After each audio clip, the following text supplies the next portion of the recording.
Here are 5 common mistakes that I see beginner flute players make all the time. Hi, I'm a music teacher and this is my life.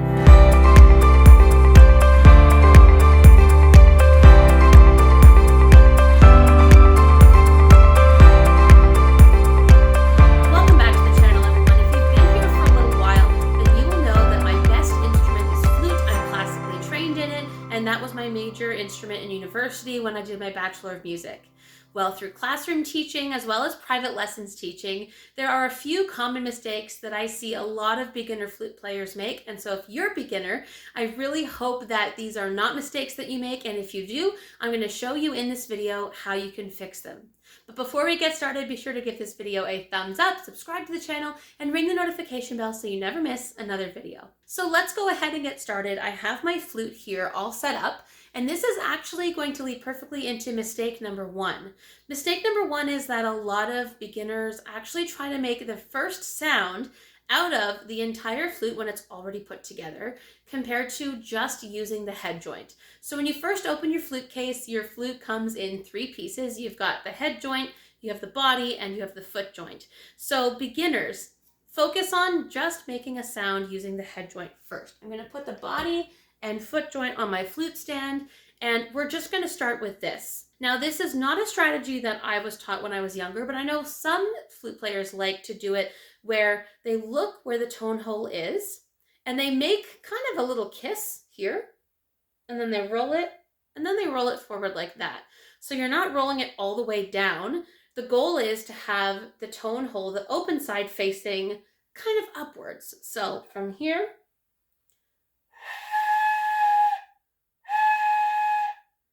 now, the breathier it is, honestly, the worse it's going to be because you're going to get lightheaded. So you want to try and focus your air. And the goal is to have less of a breathy sound and more of a toneful sound. You can also practice with your hand covering the ending of the head joint to either get a lower sound. That's going to kind of help get rid of that breathiness that you heard earlier. Or you can move your air faster and get that kind of sound. But mistake number 1 is trying to make a sound for the first time on the whole flute put together. Focus on the head joint first. Mistake number 2 that I see beginner flute players make is thinking that more air is either going to get them the note or that it's going to just sound better. So here's what I mean by this. A lot of people think that the faster they move their air, the better the sound is going to be. The problem is if you move your air really fast, but you're not focusing it in any way, meaning your embouchure is not properly set, but you're going to end up getting really lightheaded really quickly. So if you're trying to do a scale and you're doing this,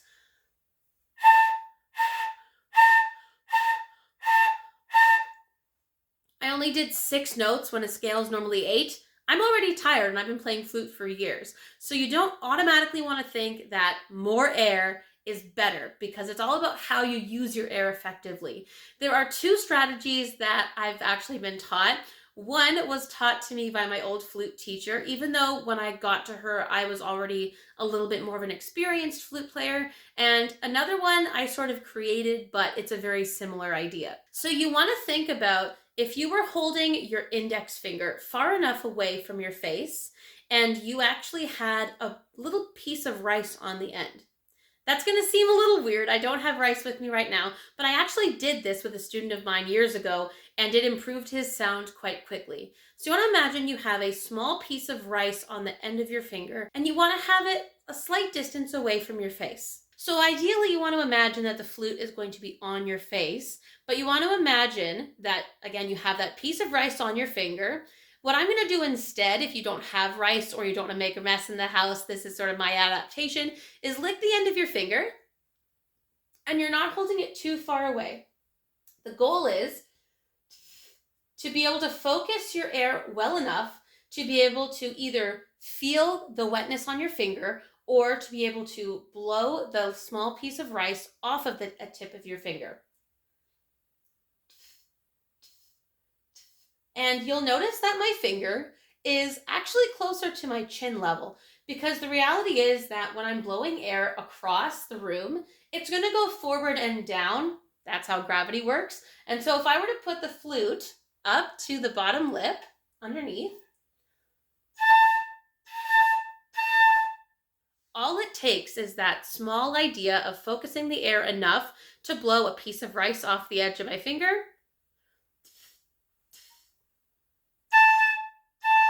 To get a really clear sound. Now, at first, if this is a little bit of a frustrating process, don't worry. We were all beginners at one point and we all got there somehow, but don't think that moving a lot of air really quickly is going to mean that you're going to get the notes, because some people end up getting lightheaded. You want to focus your air enough to where you could blow a small piece of rice off the end of your fingertip.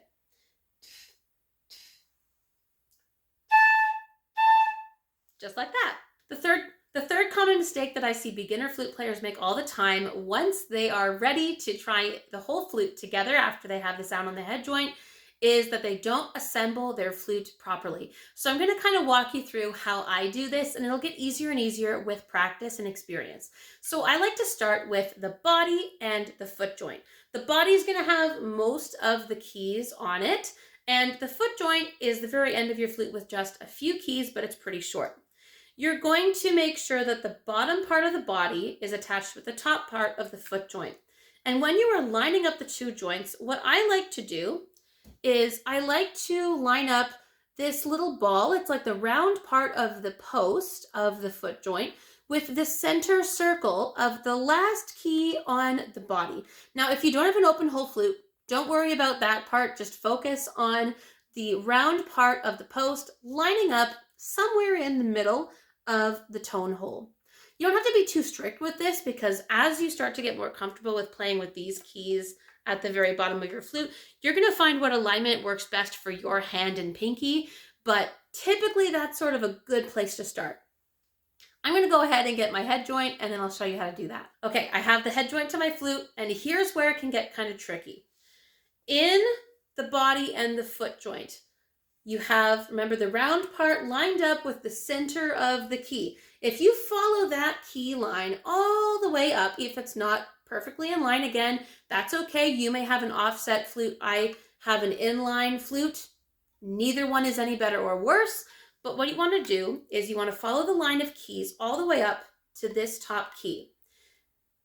I'm going to place my thumb on that gently, and then what I want to do is put the head joint on, and I want to try to line up the tone hole with this key, which my thumb, if I actually put my thumb underneath, that's actually going to be better because I'm not squeezing on the keys when I'm putting it together. So it's not really lined up very well. So I'm just going to make a couple of adjustments. There we go. Now, for camera purposes, the angle I showed you is the one that I personally don't use. I don't need to hold it up like this. What I actually like to do is I look at it looking down so I can see my entire flute kind of like that.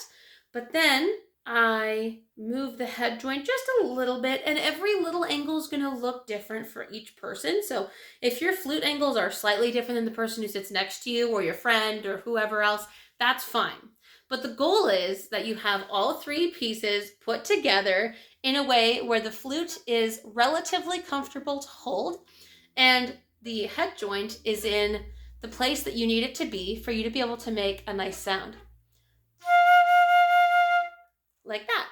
The fourth common mistake that I see with beginner flute players is when it comes to things like posture and balancing the flute. Even though the flute compared to some other instruments is quite light, the reality is that balancing it can be tricky because it only touches our body on 3 contact points. So here's how I like to hold the flute. It's most comfortable for me. I always focus on where the tone hole is going to be. That gives me the sound that I want. And I can tell pretty quickly through just a quick 5-minute warm-up if my tone hole is in the right place or if I need to make some adjustments. The part of the head joint that has a lot of metal, but not the tone hole, that's going to sit right where the space is just underneath my lip and just above my chin.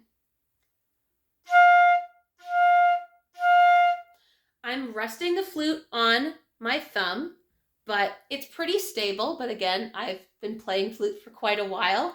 And the most important thing I can tell you here is when it comes to balancing your flute on your left hand is going to wrap around in front. You don't want it to be resting on your thumb because your thumb has keys to push down or lift off of. And your thumb needs to be able to lift off of your flute without your flute moving. So I personally like to rest my flute on the inside of my index finger where this soft part is, not on that hard bony part, because this actually happened to me in university. I didn't realize that my flute was sitting on the wrong place on my body. It was on that really bony part underneath my index finger. And lesson after practice session, my left hand started to hurt and I got a really big blister right here. It was extremely painful. I had to wear band-aids over it in lessons, and playing the flute became painful, not because of my embouchure, but because of my left hand. So make sure that you are resting it on that soft part. If this is where the knuckle is, you're just going a little bit closer to your hand. When it comes to posture, this is something that really bothers me. When you are sitting down in a chair, especially if you're in a music classroom or in band, your elbow, meaning your right elbow, should not be touching your chair. Absolutely not. And we're also not resting the very end of our flute on our neighbor's shoulder. Like, you wouldn't want someone doing that to you. It's really annoying. Don't do that. You should be able to hold the flute by yourself. If your posture is not very good sitting down, practice standing up. It's going to force your posture to be fixed a lot faster. And then when you go to sit down in a chair, you want to maintain that upright seated position. The last tip I'm going to give you about posture honestly was a game changer, and this was not something I was taught until I started taking private lessons. So the flute is a woodwind instrument, so we require a lot of air and proper techniques to be able to use that air effectively. When it comes to your posture, it's really important to have a nice tall posture. You want to have as much room to breathe as possible. Almost think of yourself as a singer, right? Singers take a lot of air when they sing, and flute players, we're no different when we're playing the flute. Say you're my audience. I'm actually going to have my feet pointing towards the corner of the room. So if I was standing and I'm going to say that you, for example, say that you are in front of my music stand. Don't have a music stand. But I actually want my feet pointing towards the wall to my right. Not all the way, but just like a 45-degree angle towards, say, the corner. This is going to feel weird at first, but when I do this, and then I pick up my flute and look towards the camera, which is functioning as my music stand, I am looking over my left elbow. If I take my arm down, I'm looking not all the way over my left shoulder, but towards my left shoulder. At first, some people might think, well, why would you do that? But here's why I'm doing this.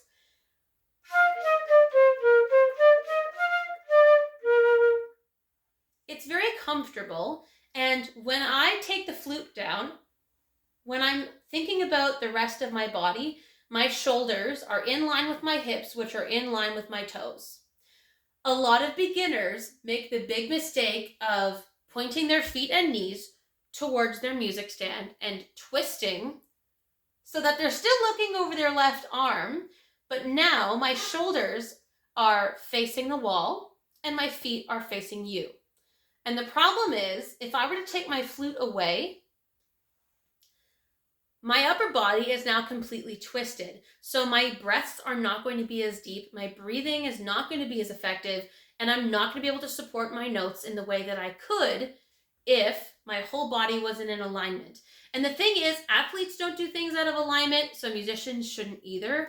So it's gonna feel weird, but even if I was in a chair, I would ideally angle my knees when seated towards the right corner, again, a little 45-degree turn, so that when I'm looking over my left elbow, it is so much easier for me to breathe fully and comfortably by just turning my head instead of having half of my body, my upper body and legs, completely twisted. So, upright posture, balancing the flute properly, looking over that left elbow, but Your shoulders and hips and feet should all be in alignment. Like that. And a quick reminder here too, you want to make sure that when you're holding up the flute, you're not letting your flute sag down. It's so easy to do that. I know that we sort of have to build up the strength and get used to being in this position with our arms and supporting the weight of the flute, but you don't want your sound to suffer. You don't want it to get too breathy, and you don't want it to go flat. And the fifth and final common mistake that I see beginner flute players make all the time is squeezing the keys really hard when they're learning notes and then lifting their fingers far up off the instrument when they need to change notes. So here's what I mean. A lot of beginner flute players start with the first 5 notes being B flat, C, D, E flat, and F. Concert pitch. So to change from D to C, a lot of keys have to move.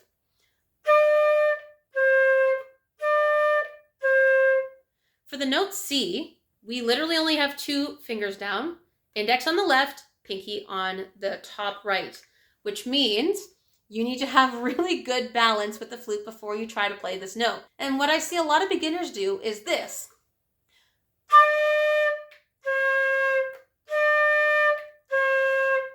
If I freeze my fingers here, do you see how far away from the instrument they are? If I was trying to play a really fast passage of music, it just takes me longer. It's going to slow me down. I want to almost hover the fingers that I don't need above the keys so that they're ready for when I need them to push the keys down. They're not so far away, but then also they're not squeezing extremely tight because you don't want any unnecessary damage to your musical instrument. We need to take care of our instruments so they last a nice long time. So, gently, I'm not moving my fingers very far, but it's enough for me to get the notes that I need. So when I'm playing something faster, it's so much easier to play it quickly. So those are 5 common beginner flute player mistakes and how to fix them. I hope you find this video helpful. Happy practicing, and let me know down in the comments if you're a beginner, intermediate, or advanced flute player. And if you teach beginners, also let me know in the comments what are some other common mistakes that you see beginners make. Let's help each other out and let us know how to fix them in your comment as well. Remember to give this video a thumbs up if you find it helpful. Subscribe to the channel. Give us a follow over on Instagram as well, and I'll see you right back on this channel very soon.